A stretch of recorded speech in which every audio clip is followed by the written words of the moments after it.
Olá, eu sou o Renato Fazolino e este é o podcast Tal Investimento.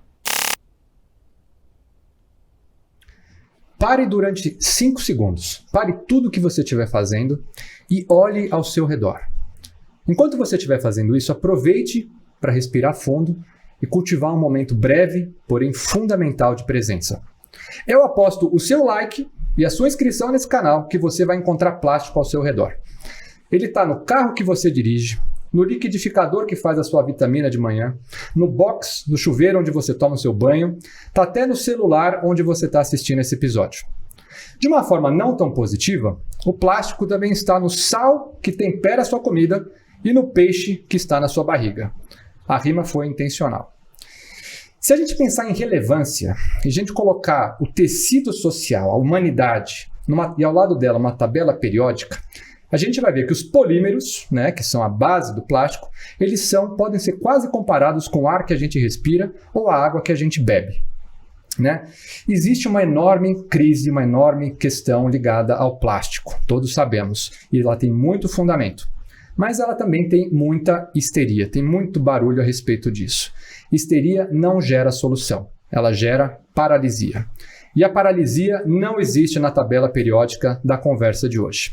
Hoje nós vamos falar sobre soluções de problemas, E vale dizer que esse programa esse tipo de conversa é o que eu mais gosto de ter, porque falar com pessoas que são apaixonadas pelo que fazem, na minha visão, é o que torna esse conteúdo rico e é o que torna a contribuição para o mundo melhor, sim, algo que vale a pena ser assistido. Então, o Rafael é um exemplo disso, é a pessoa que eu tenho o prazer de entrevistar hoje, e é uma pessoa que trabalha para vencer esses desafios relacionados ao plástico e, com isso, melhorar a vida de todos nós. Rafael Fernandes, ele tem mais de 20 anos de experiência com plásticos. Ele coordenou e gerenciou grandes empresas do setor de plástico, desde fabricantes de máquinas até indústrias de transformação. Ele é formado em tecnologia de produção de plásticos pela FATEC, da Unesp. Ele é pós-graduado em gestão e estratégia de empresas pela Unicamp. Ele foi professor convidado da Escola de Extensão Unicamp.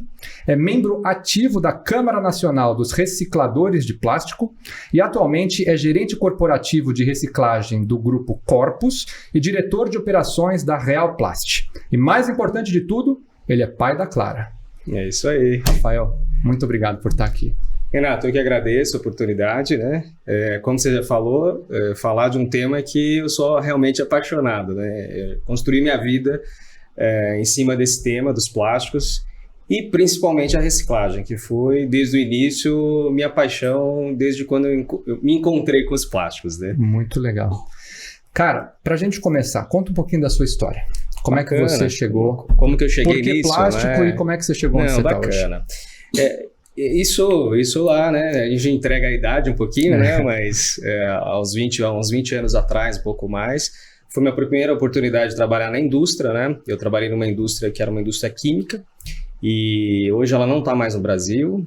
Posso citar que a Clorox é uma empresa norte-americana, Bem grande. E dentro dos processos dela havia uma transformação de plástico, formulação, enfim, toda essa área química. Eu também, naquela época, eu me formei em química, técnico em química, mas me deparei com o processo do plástico ali, que era algo das embalagens e tudo mais. E ali já me brilhou os olhos, vamos dizer assim, E enfim, esse foi, acho que, o meu primeiro passo dentro desse mercado do plástico, começar a entender.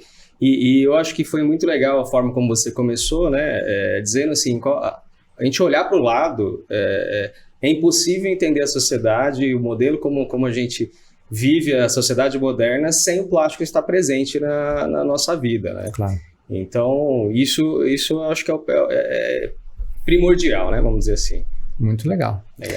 Então vamos falar um pouco dessas aplicações do plástico no dia a dia, vamos falar sobre como é que ele está presente na vida das pessoas, das empresas. Você podia contar um pouco onde que o plástico se insere na vida da gente?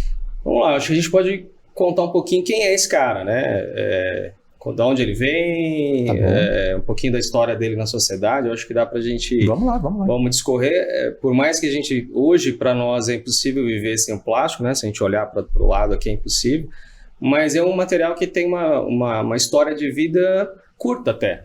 A gente está falando de um material que tem aproximadamente 110 anos de descoberta, vamos dizer assim. Então, quem são os plásticos? Então, os plásticos são polímeros, como você já citou ali.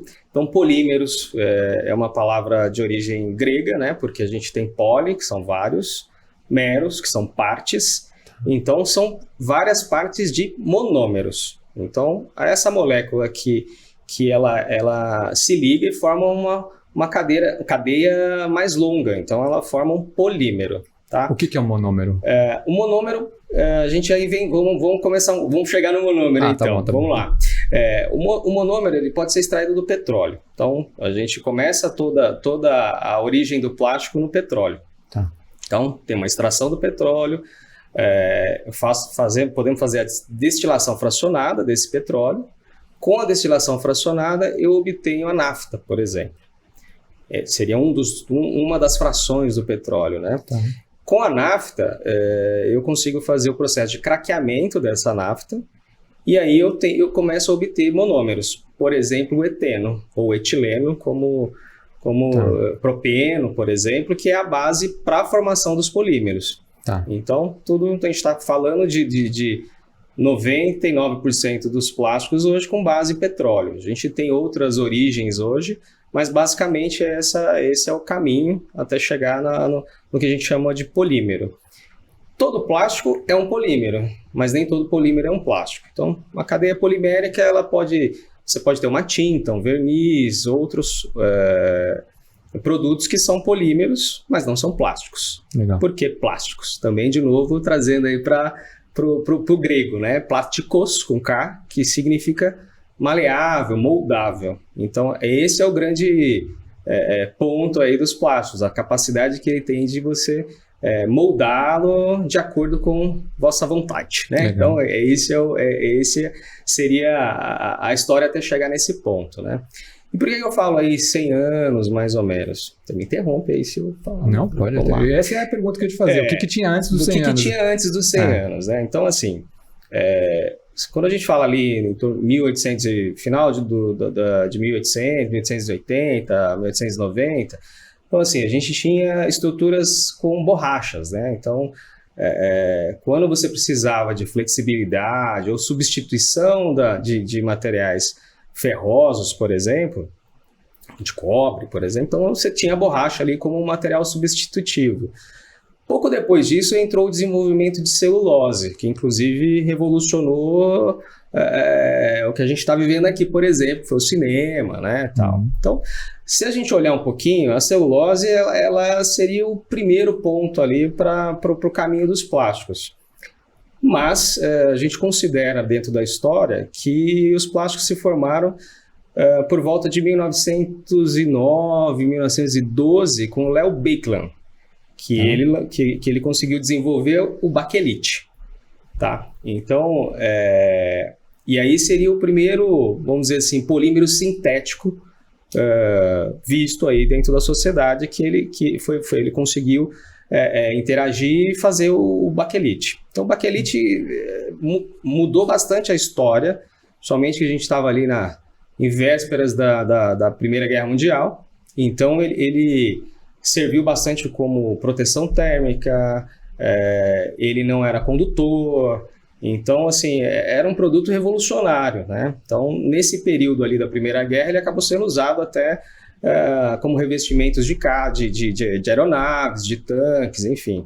Então, aí já começa, eu acho que o primeiro impacto do plástico na indústria militar, né? Então, assim, vamos andando pela história aí do plástico.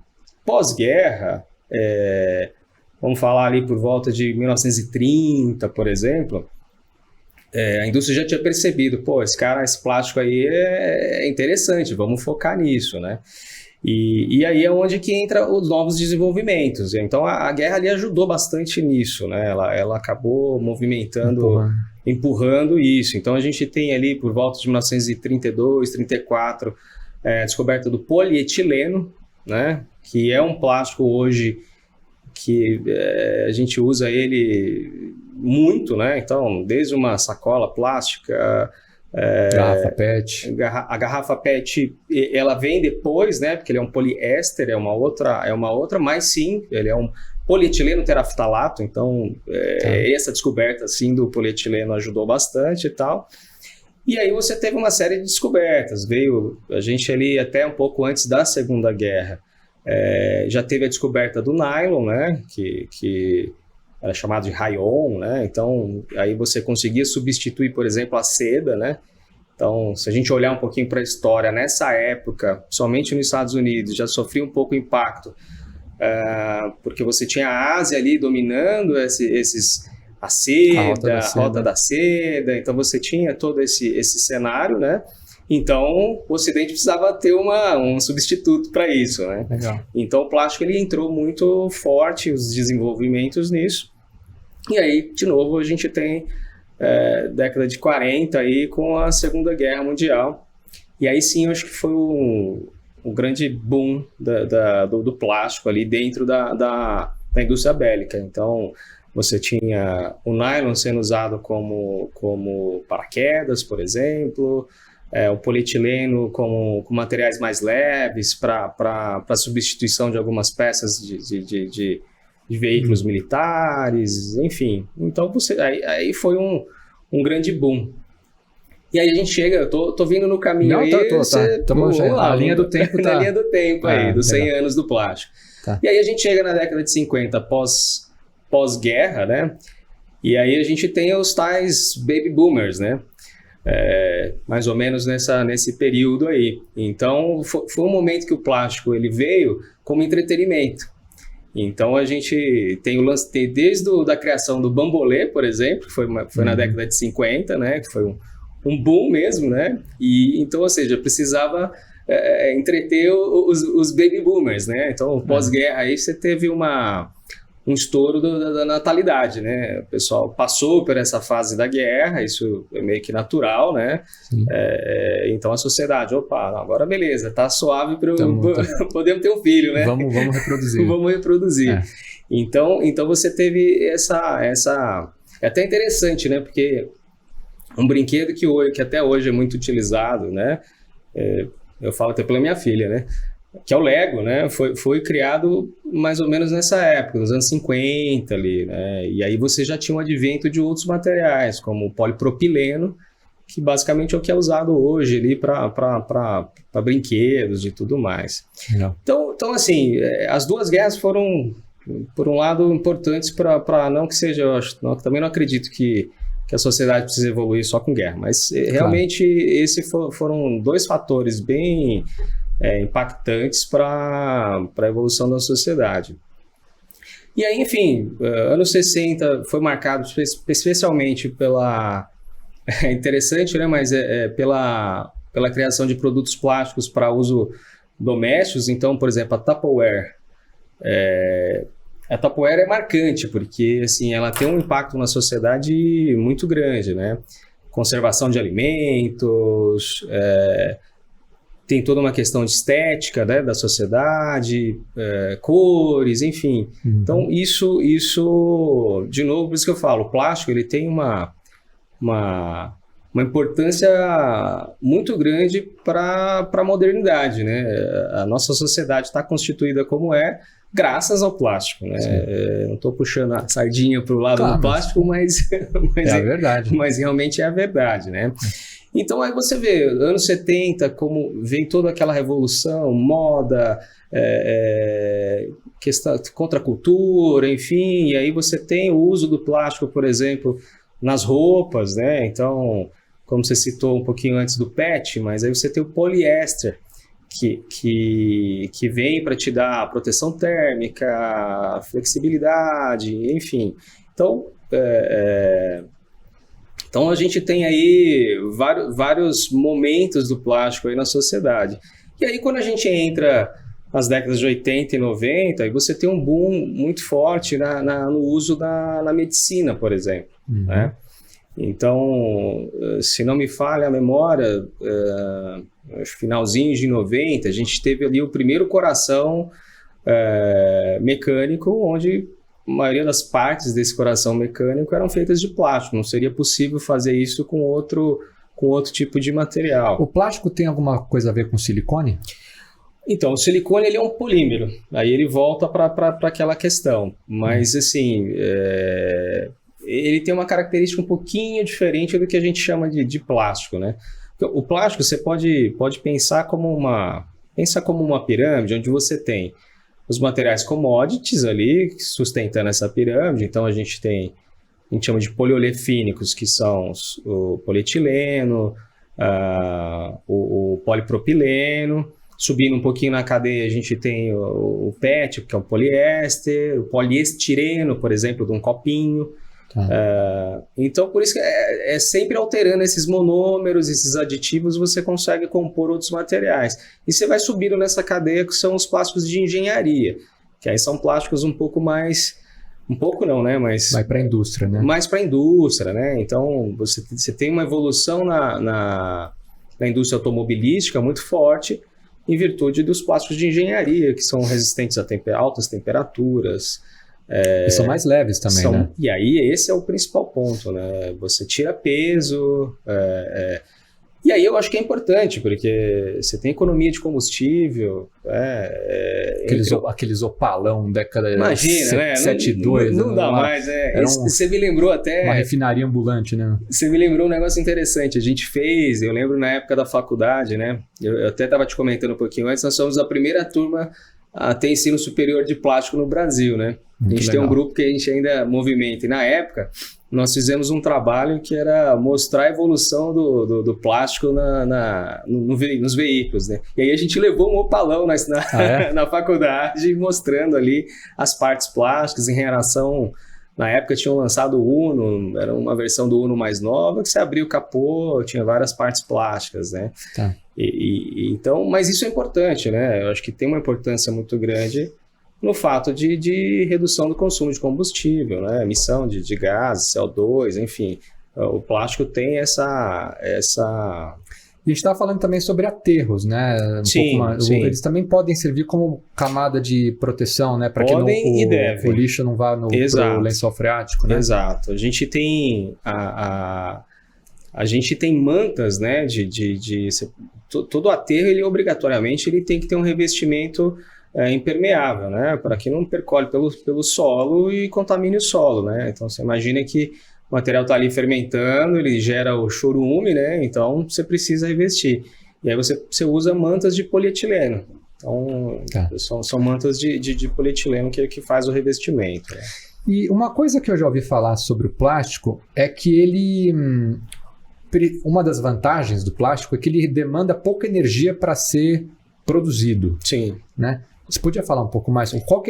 Porque assim, beleza, a gente tem um carro que tem mais plástico, ele fica mais leve, consome menos combustível. Uhum. Então, o plástico tem a questão que é pouco reciclado, a gente vai falar sobre isso. Sim. Mas ao mesmo tempo ele demanda pouca energia para ser fabricado. Isso. Como é que é essa questão energética para a produção do plástico? Então, realmente é isso. Quando a gente faz um comparativo com outros materiais que poderiam substituir ou teriam aplicações similares, o processo de fabricação do plástico ele é muito menos nocivo, por exemplo, que um processo de fabricação de papel. É um processo que de repente teriam aplicações que poderiam ser compatíveis, por exemplo, embalagens, por exemplo. Só que para a fabricação do papel, por exemplo, o consumo de água é brutal. Além das árvores, né? Não precisa nem entrar no detalhe, que precisa da celulose para isso. Então, o processo de transformação do plástico, o impacto dele não está realmente... obviamente, é uma indústria, né? A polimerização é feita através de catalisadores, apesar que isso é controlado. Imagina uma panelona de pressão que você tem ali controlando temperatura, tempo e pressão. Você catalisa e vai formar o polímero. Obviamente tem algum residual de catalisador, que eventualmente pode ser sim, um contaminante e tudo, mas assim, em questão de energia, você tem a energia do reator. Mas se você comparar, por exemplo, com uma indústria metal-mecânica, é muito menos, né? Então o problema do plástico não está no começo, está no fim. Está no fim. Tá no fim. Quanto tempo leva para o plástico se decompor? Então, tem estudos, assim, tem vários estudos que dizem números diferentes. A gente trabalha somente a Biplast, né, Câmara dos Recicladores, a gente trabalha com um número mais comum, que é os 400 anos, assim, que é um número bastante expressivo. Bastante expressivo. Há estudos com números maiores, tal, mas menor não. Esse, quando a gente faz, por exemplo, testes de aceleração de envelhecimento em laboratório, mais ou menos nessa média aí que você tem de tempo, né? Tá. E a questão da reciclagem em si, né? Porque eu estava vendo um vídeo sobre isso hoje, né? Existe uma confusão entre reciclável e reciclado. Né? Não é porque o material é reciclável que ele é reciclado. Exato. Né? Exato. E o plástico tem essa questão de que a maior parte dele, uma boa parte dele, é aquele de um único uso. Sim. Comprou uma garrafa d'água, tomou, jogou fora. Exato, né? exato. E eu já tinha ouvido falar também que o plástico, um dos problemas dele, por exemplo, para a gente não ter... Obrigado. Para a gente não ter um volume tão grande, por exemplo, de catadores de lixo catando plástico, é porque para você poder gerar uma quantidade de peso que compense até mesmo financeiramente, o volume que aquele plástico ocuparia é gigantesco. Né? Então, eu não sei se é só por causa disso, mas eu sei que esse é um fator que contribui para o volume de reciclagem de plástico ser muito baixo. É isso? A gente tinha falado em 3%, tá? Mas você podia falar um pouquinho mais sobre isso?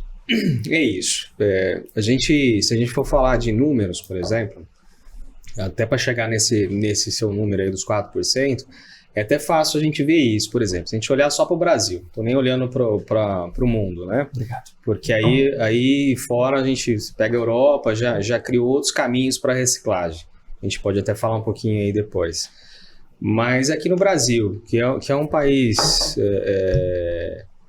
que ainda tem muita deficiência nisso, então basicamente a reciclagem mecânica é o que... Depois eu posso até explicar um pouquinho quais os tipos, mas é isso. Então você pega uma indústria que hoje, até o censo de 2021, a gente tem aproximadamente de 12 a 13 mil transformadores de plástico. Quem são esses transformadores? Aqueles que produzem peças plásticas, sacos, enfim.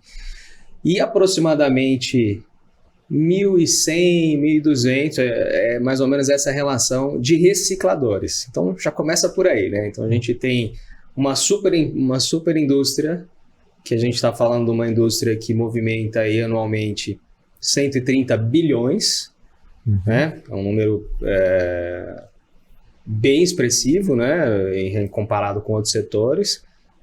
Só que dentro disso, dentro das formalidades, a gente tem em torno de 1.000 e poucas empresas formais aí reciclando plástico. E por que isso, né? Por que essa dificuldade? E aí realmente é isso. Primeiro, falta de educação que começa desde casa, porque não pelo fato, até não só botando a culpa assim que, porra, o pessoal não joga fora, tal, mas até de saber o que tem que fazer. Eu posso pegar esse material, posso realmente jogar, posso misturar com outros, tal.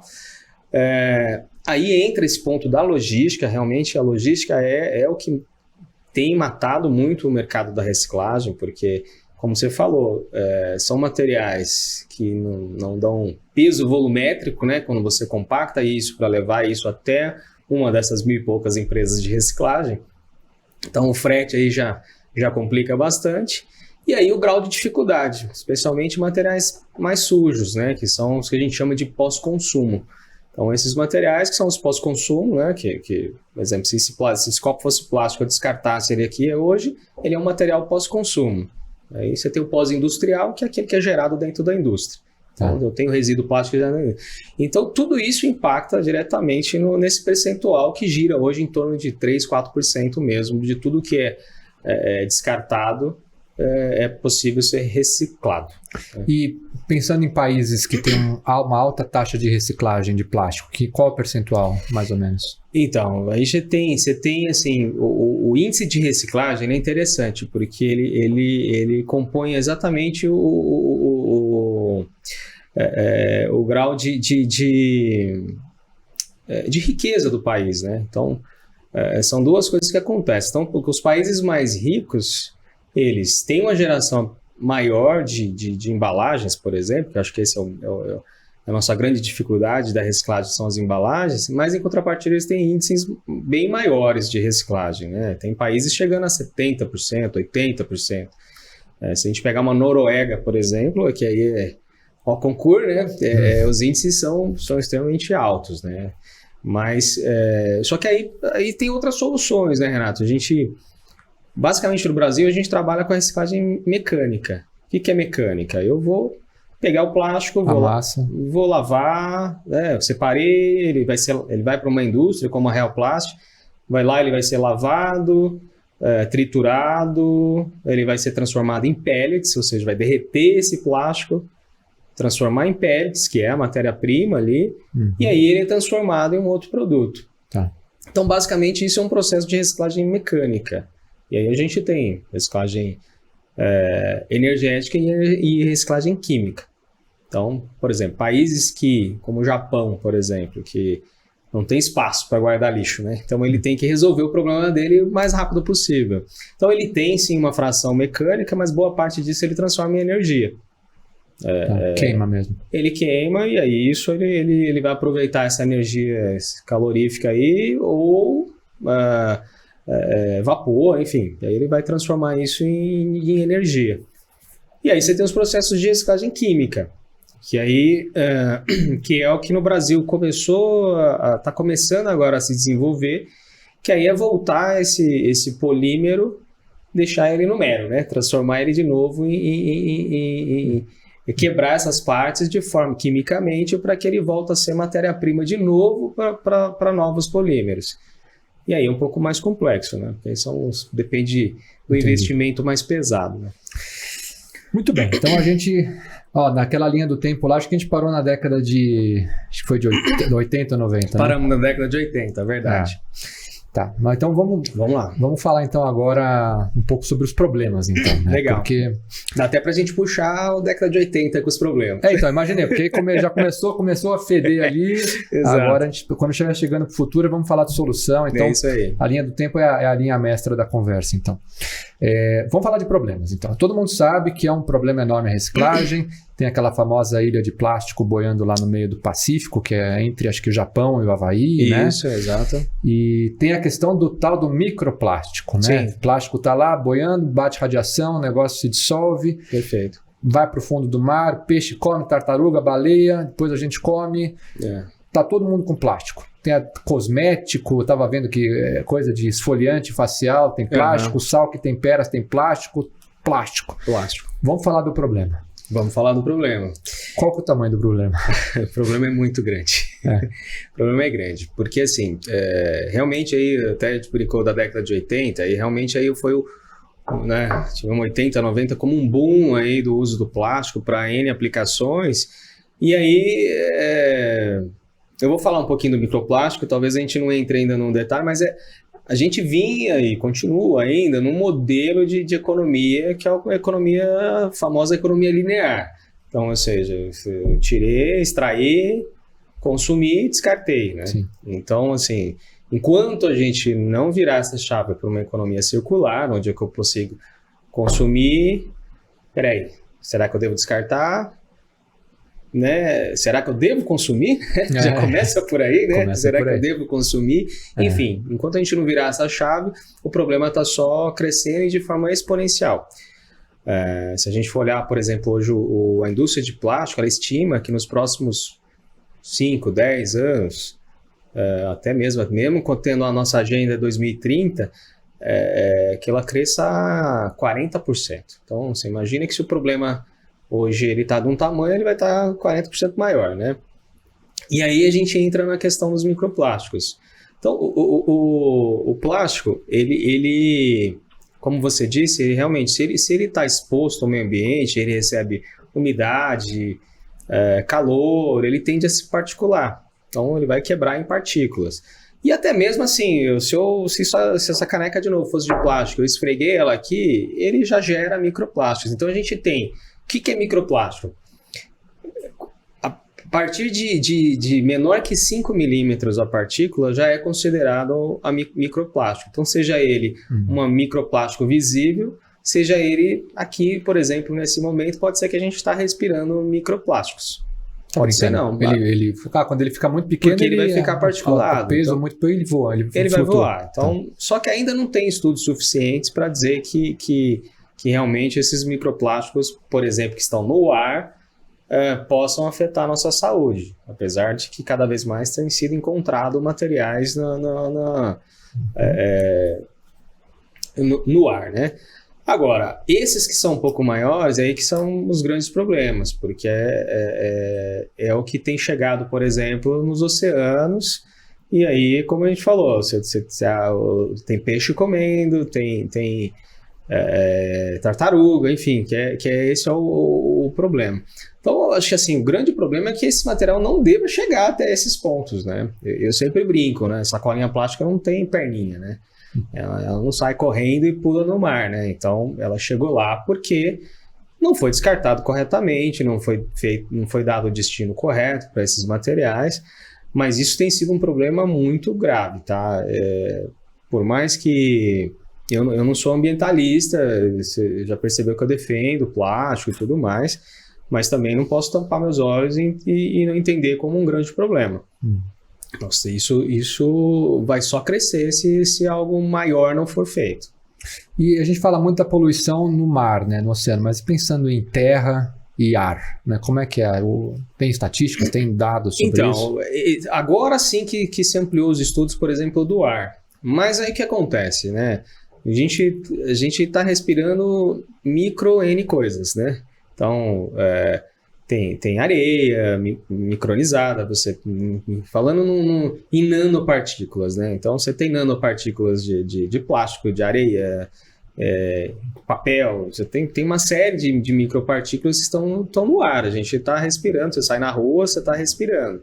Então, isso a gente não tem ainda um estudo concreto ainda de quanto isso impacta ou não para a sociedade. Agora, as partículas maiores, a gente tem uma série de problemas, sim, com o solo, né? Isso se acaba contaminando o solo, inertiza o solo, contamina o lençol freático. Então, realmente ainda é um grande problema ainda. Isso Mas se o plástico... sim, porque imagina, o plástico então foi jogado na terra... Ele vai virar microplástico também, só que através da decomposição... Ele se degrada, mas assim, quando a gente fala lá, os 400 anos, não é que se você jogar uma sacolinha hoje aqui, não é que ela... Pode ser se ela te achar uma condição ideal, mas tende a ela durar os 400 anos em partículas, porque ele quebra, né? Então, por exemplo, o que te dá uma resistência num plástico hoje para esticar e tudo mais, são aditivos. Esses aditivos, eles vão se decompondo, então vai ficando o que a gente chama ali do polímero in natura. E aí ele é suscetível a quebras, né? Então isso é o que vai contaminar solo, por exemplo, né? E pensando você falou, acho que 99% você falou, né? Que são de plástico, como é que pode dizer? Plástico derivado do petróleo, né? O volume hoje é o grande. A gente tem outros caminhos, mas vou falar que dos usos hoje, sei lá, que não seja 99%, mas que 90% hoje é oriundo do petróleo, né? Entendi. Não, eu perguntei isso por conta Temos esse problema porque é o produto mais abundante que a gente mais utiliza. Parte desse problema também deriva da gente não ter alternativas ainda escaláveis ou que demandem a mesma quantidade de energia ou sejam baratos igual. Você acha que também é por conta disso? Por uma falta de um substituto? Então, tem isso. Quando eu brinco que o plástico ele acompanha e ele mostra muito como é a sociedade atual, então assim, a gente tem uma sociedade que é extremamente consumista e descartável, né? Então, a gente vê isso em vários âmbitos, né? De repente alguém está na mídia, de repente ele não está mais, de repente a moda é usar a camisa de tal jeito, de repente ela não está mais. Então, assim, isso também tem um impacto muito forte com o uso dos plásticos, né? Então, a gente tem um excesso de consumo e, ao mesmo tempo, um conceito de descarte. Então, por exemplo, plásticos duráveis, que pudessem durar mais, buscar alternativas para isso. E aí você tem também a busca pelos biodegradáveis, por exemplo.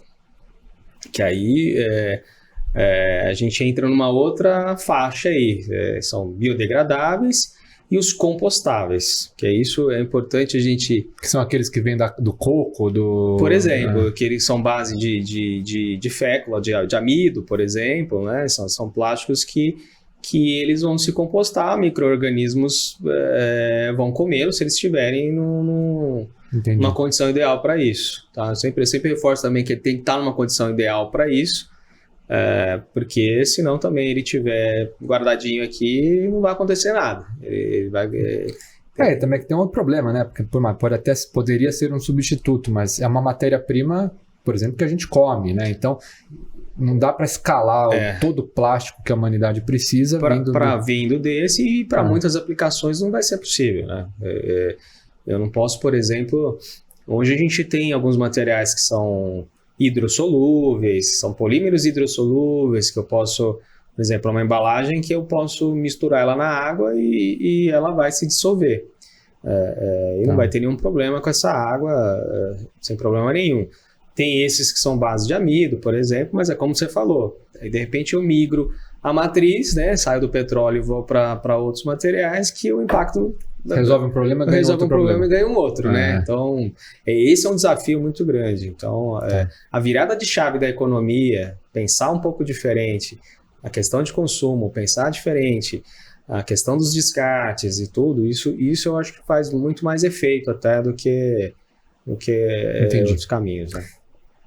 Estou correto em assumir que a nossa linha do tempo já estamos chegando no dia de hoje? Estamos chegando no dia de hoje. Maravilha. Então vamos continuar a jornada. Então agora mais pro futuro. Então tá.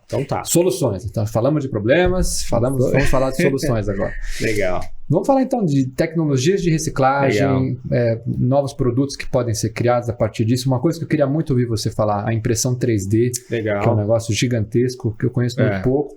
E biodegradáveis a gente já falou um pouco, mas assim, o que está vindo aí? Tecnologia, produto, 3D, se puder falar um pouco. A gente tem, assim, o que para a solução, para reciclagem, para diminuição de volumes, aí realmente entra, né, assim, a gente tem a reciclagem mecânica, né, que aí hoje você tem diversas tecnologias, por exemplo, de separação dos materiais, porque esse é um grande problema também. Então, por exemplo, se eu pego uma embalagem que ela é um monomaterial, o que é isso? Essa embalagem ela é 100% polietileno. Ótimo. Então, para reciclagem, ficou fácil, porque aí eu vou pegar esse polietileno, eu já sei a característica dele, vou lavar ele de um jeito, vou... derreter ele de tal jeito, vou processar ele de tal jeito. Mas aí eu tenho uma embalagem, por exemplo, de salgadinho, que aí ela tem uma estrutura de um plástico que chama BOPP, que é um polipropileno biorientado. Ele é um polipropileno, mas só que aí eu tenho uma camada metalizada, eu tenho uma camada de tinta, e aí eu tenho materiais que eles não se falam se eu derretê-los todos. Então, por exemplo, a reciclagem mecânica, talvez aí já não é o caminho. Então, de repente, precisa analisar se o melhor caminho é partir para uma outra reciclagem, que seria, por exemplo, a energética. Transformar esse material em energia, imaginando que o plástico ele tem um poder calorífico alto. Ele é oriundo do petróleo, então ele tem essa característica. Então, por exemplo, hoje no Brasil tem crescido muito o uso, por exemplo, de materiais mais complexos. Dando como exemplo aí algumas estruturas de salgadinho ou outros produtos. Para uso em fornos de cimenteiras, por exemplo. Então, apesar que a gente entende que a indústria cimenteira é uma das mais poluentes aí do planeta, mas em contrapartida tem esse uso que tem crescido muito, que é usar esses materiais para queima em fornos, por exemplo. Então, você substitui carvão, você substitui o coque, e aí, só que para isso tem toda uma tecnologia que está crescendo para isso, né? Então, você tem que ter filtros para não poluir, né? Então, toda queima ela gera dioxinas, gera furanos, que são gases complicados, e especialmente CO2, né? Que esse é o mais crítico para nós. Então, são tecnologias que vêm crescendo. Dentro do mecânica, ainda voltando um pouquinho, a gente tem a separação, que era isso que eu ia falar. Então, hoje você tem sistemas de infravermelho que conseguem separar os materiais sem a necessidade de ter alguém ali separando isso manualmente, né? Então o material ele vai passar por uma esteira e eu tenho um leitor óptico ali que ele vai identificar cada material e aí durante esse processo o próprio equipamento vai separando esses materiais. Acho que eu já vi um vídeo disso, tem uma esteirinha lá com um monte de coisa vindo, tem parece um radarzinho de atirar, assim, ele vai ele vai vendo e vai separando assim. aqui. Exatamente isso. Caramba. Isso são tecnologias que já tem no Brasil, né? Já são empregadas no Brasil já desde 2011, 2010, a gente já tem essa tecnologia bem instalada aqui, e isso faz toda uma diferença na hora da triagem, porque como eu estou falando, os plásticos, né, a gente chama numa família inteira, né, porque a base dele lá são similares, mas aí são materiais totalmente distintos, que derretem em temperaturas totalmente diferentes, que têm características totalmente diferentes, que não podem ser misturados. Tá? Ainda dentro dessa tecnologia tem sido estudado bastante tecnologias de compatibilização de materiais. Então, por exemplo, ao invés de eu queimar porque talvez não é o melhor caminho ambientalmente correto, será que eu consigo de alguma forma compatibilizar esses dois materiais para que ele se transforme num terceiro material? Aí já seria a química. Aí já entra na química. Tá? Então a gente já entra na tecnologia química. Você tem a química de despolimerização, que é eu desconstruir o material e voltar ele de novo para o estado. Como é que você faz isso? É com algum reagente? Geralmente, por exemplo, no Brasil mais feito, mas você pode fazer isso através de reatores também. Então, o mesmo equipamento que polimeriza, ele pode despolimerizar. Tá. Aí você vai depender do uso correto de temperatura, de catalisadores, aditivos que possam quebrar as cadeias, tal. Controlar a entrada de oxigênio, enfim, você consegue quebrar essas cadeias. Aí, dentro da cadeia polimérica, você vai obter outros materiais. Então, você pode tirar do poliéster, você quebrar, você ter uma cadeia, um éster, enfim, você consegue ir quebrando através da despolimerização. Sabe por quê? Você fala dessa virada de chave, né, para a economia circular. Eu estou tentando pensar da forma mais prática possível. De fato, o melhor dos mundos é esse. Mas nada indica que isso vai acontecer no curto prazo. O que está mais claro que vai acontecer no curto prazo é que o volume de produção vai continuar subindo, 40%. Você falou, acho que até... Isso, daí para mais. Né? Aí sabe o que eu lembrei? Eu lembrei de um... Puta, não lembro onde que eu li isso. Mas eu vi que a gente tem um problema seríssimo hoje em dia, que é a desertificação. Uhum. Né? Pedaços enormes de floresta estão virando deserto e tal. Aí eu vi uma teoria de um cara que fala assim, fala-se muito sobre o gado, né? Que a gente tem que comer menos carne, né? Porque a vaca fica lá soltando pum, isso é ruim pro meio ambiente, não sei o que e tal. Sim. Mas aí esse cara deu a seguinte sugestão: a gente precisa de mais vaca. Porque a gente vai pegar, antigamente, 10, 15 mil anos atrás, na época da era glacial, eram os búfalos lá que faziam as migrações. E o que esses animais fazem? Iam lá, come, faz cocô, vira terreno fértil.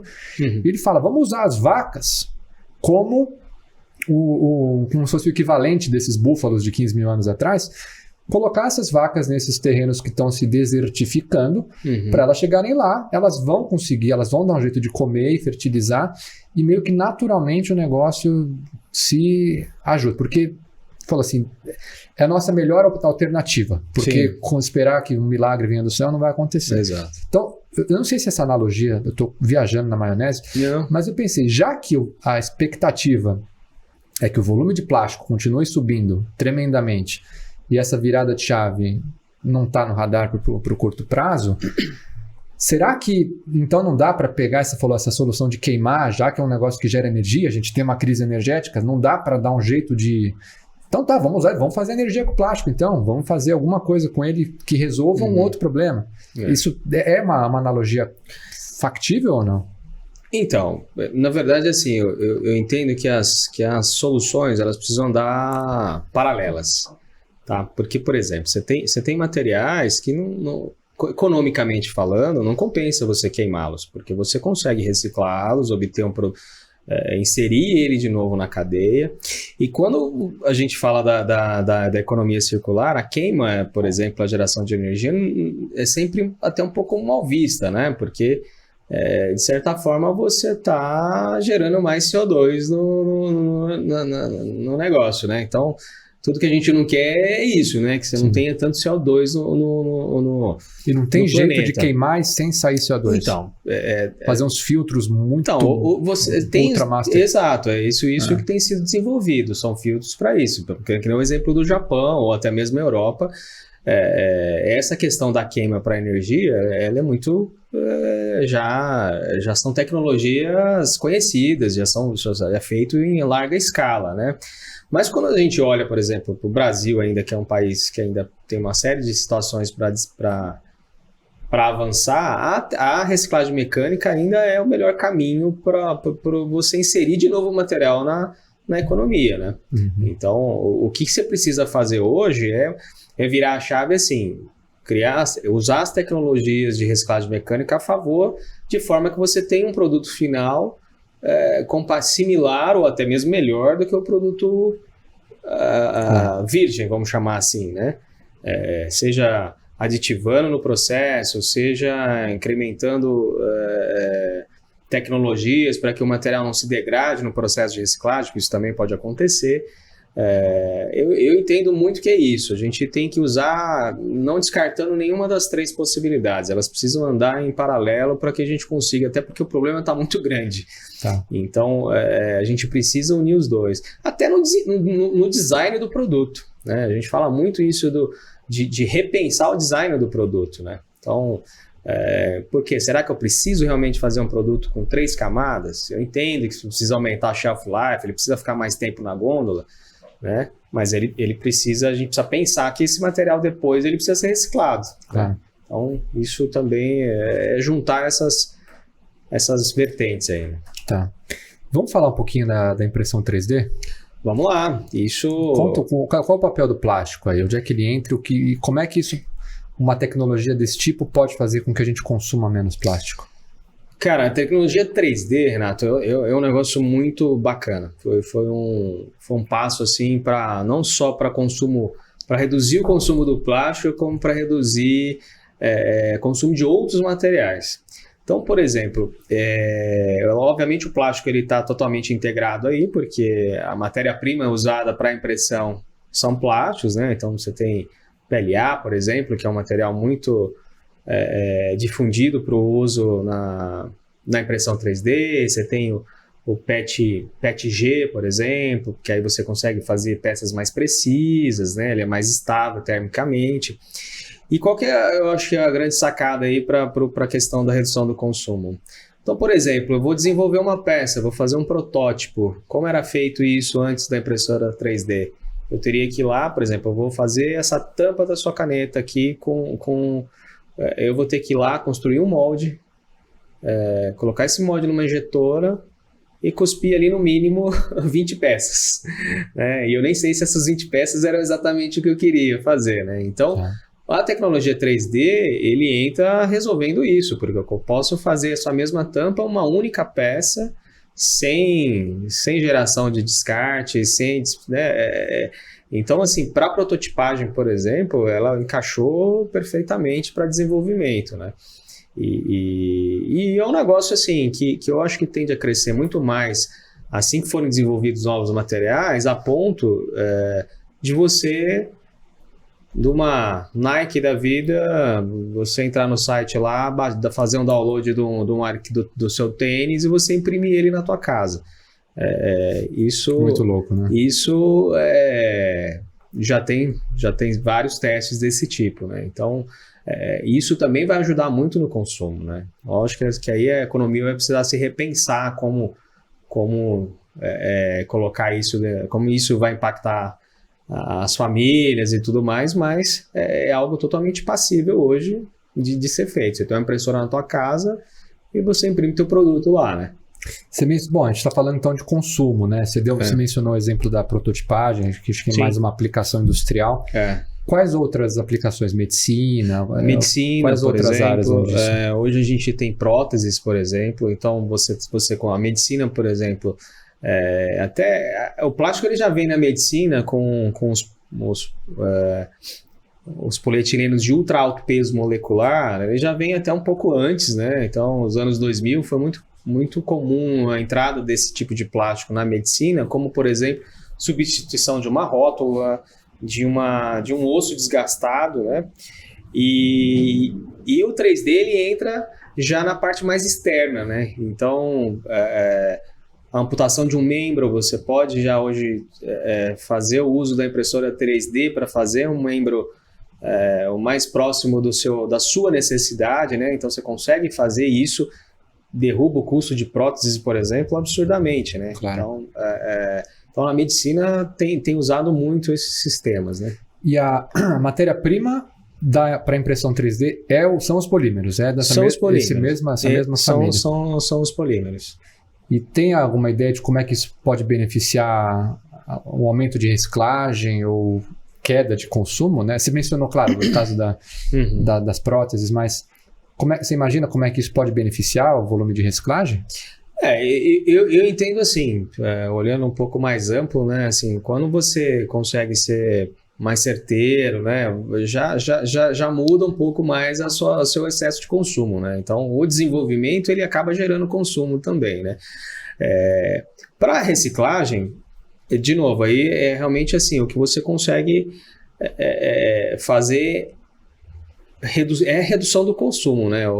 A impressora 3D vai ajudar na redução do consumo, produção em excesso de produção, né? Apesar que aí como se os economistas ouvindo isso pode até se incomodar um pouco, né? Mas realmente é você reduzir o consumo, né? Então, essa questão da mais-valia aí não teria... Fica meio fora, né? Mas a economia está sendo reinventada, né? Mas a economia precisa ser reinventada, né? Então, e a gente pode usar os plásticos para ajudar isso, né? Então, não teria... Eu não vejo como a exclusão dele, até porque assim, se tem energia aqui, se tem água, tudo, passou por um tubo de plástico, chegou por um fio que é coberto com plástico, então a gente não tem como a gente dar um passo para trás ou achar um material substituto. A gente tem que ter, sim, realmente a redução do consumo, esses de single use, reduzir, enfim, acho que esse é o melhor caminho aí.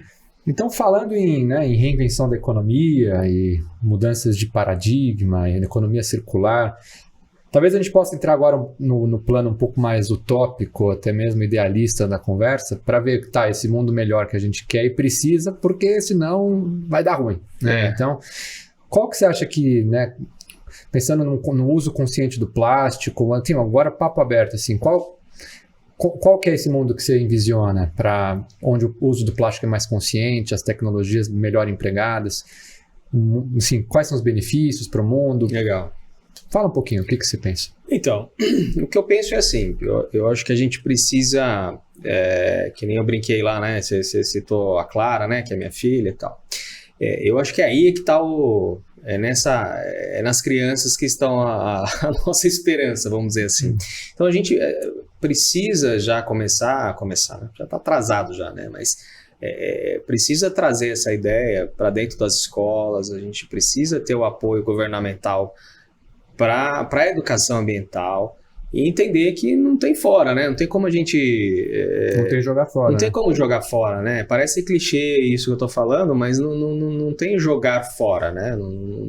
A gente tá jogando aqui dentro, a gente tá na mesma nave, então não tem como tirar o lixo daqui. Então, assim, a educação acho que é o primeiro passo, né? E essa educação precisa ser estruturada, né? Eu tenho um termo que chama reciclagem aspiracional. O que é isso? Então, a pessoa ela vai descartar um produto na casa dela. Então, ela comeu lá o potinho de Danone e tal, e ela é uma pessoa engajada, ela quer ajudar no meio ambiente. Aí ela pega esse Danone, ela acabou de comer e joga junto com os demais materiais recicláveis dela ali. Então, assim, ela até tem a vontade de ajudar, mas às vezes a falta de conhecimento, se ela simplesmente pegasse esse potinho, fosse lá debaixo da torneira, passasse um pouquinho de água, e depois ela descartasse, ela ia fazer um efeito muito maior do que ela simplesmente jogar. Porque aí esse Danone, ele vai contaminar outros materiais, esse material que está na casa dela vai demorar alguns dias para chegar até uma central de triagem, essa central de triagem ainda vai demorar mais uns dias para chegar na unidade de reciclagem, e aí nisso, se esse ciclo passou, vamos, na melhor das hipóteses, foi de 7 dias, são 7 dias ali proliferando uma série de micro-organismos que contaminou todo o material, e aí a gente, na hora de reciclar, é uma loucura, né? Então, e aí muita coisa do que vai para a indústria de reciclagem acaba não sendo possível reciclar, porque ele está ali de uma forma praticamente impossível, né? Então, a gente na Reoplast, por exemplo, a gente faz um trabalho legal, a gente conseguiu criar tecnologia a ponto de eu reciclar, por exemplo, o que sai do aterro. Se hoje alguém for lá e tirar o lixo que está enterrado, a gente consegue hoje fazer ele voltar a virar produto. Legal. Mas a dificuldade é grande, o custo é elevado, enfim. Esse. Então, eu acho que a educação ainda é fundamental para que a gente possa dar mais um passo. Lavem os copos de Danoninho. Ficou clara a mensagem. Lavem os copos de Danoninho. É isso aí. Mas tem aquele curso que você falou, né? O primeiro curso que é voltado especificamente para o plástico, né? Sim. Podia falar que tipo de proposta que ele está trazendo, então, para essa consciência do futuro? Então, a gente tem ali alguns cursos hoje, até cresceu bastante, né? Ao longo desses 20 anos que eu contei aí. Surgiu bastante alternativa aos cursos voltados para reciclagem, plásticos e tudo mais. Mas eu entendo que ainda é um passo antes, né? É na educação mesmo, de modo geral, não um curso específico, mas ter isso como matéria na escola, né? Ter isso como parte assim como ensina matemática, assim como deveria ensinar a educação financeira, precisa ensinar educação ambiental, né? Então, eu entendo, assim, a gente ainda está bem atrás nesse sentido, né? Sim. Olha, eu não sou pai, mas eu sou tio, né? Virei tio há 3 meses quase. Legal. E meu irmão me falou uma coisa que me marcou, né? Que eu carrego comigo, né? A gente tem que mostrar para ela como é que o mundo é e como é que a gente resolve, né? E eu, assim, pensando na próxima geração, eu sinto isso, né? A gente está resolvendo os problemas que os nossos pais criaram, os nossos filhos vão resolver os nossos problemas. Essa conta está cada vez mais cara, né? E acho que agora até já indo meio para o desfecho da conversa, eu acho que iniciativas como a sua, como a Reoplast, a educação, é isso que falta, é isso que precisa. Já tem muito. Tem muito, e esse podcast está aqui para dar voz para essas iniciativas. E é uma coisa, foi o que eu falei um pouco no começo, né? Existe uma histeria muito grande, os ambientalistas, terroristas. Sim, não é que seja mentira o que essas pessoas estão falando, é verdade, sim, o problema está aí, ninguém está dizendo que não tem. Sim. Porém, precisa de solução, e não de berro. Exato. Né? Então, eu queria deixar um enorme agradecimento por você ter trazido essa riquíssima explicação sobre o plástico, sobre essa indústria, sobre o futuro, né, essa linha do tempo que a gente percorreu. Legal. E ver se você tem alguma consideração final, alguma mensagem para o futuro que você quer que a Clara assista daqui 20 anos. Legal. Para daí a gente fechar com chave de ouro. Bacana, Renato.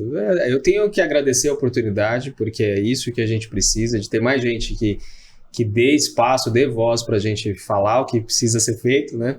E eu torço para que a Clara, quando ver esse vídeo daqui a 20 anos, ela vai falar, pô, realmente deu certo. É isso que eu espero. Maravilha, maravilha. Rafael, muito obrigado. Eu que agradeço. E para você que está assistindo, até o próximo episódio.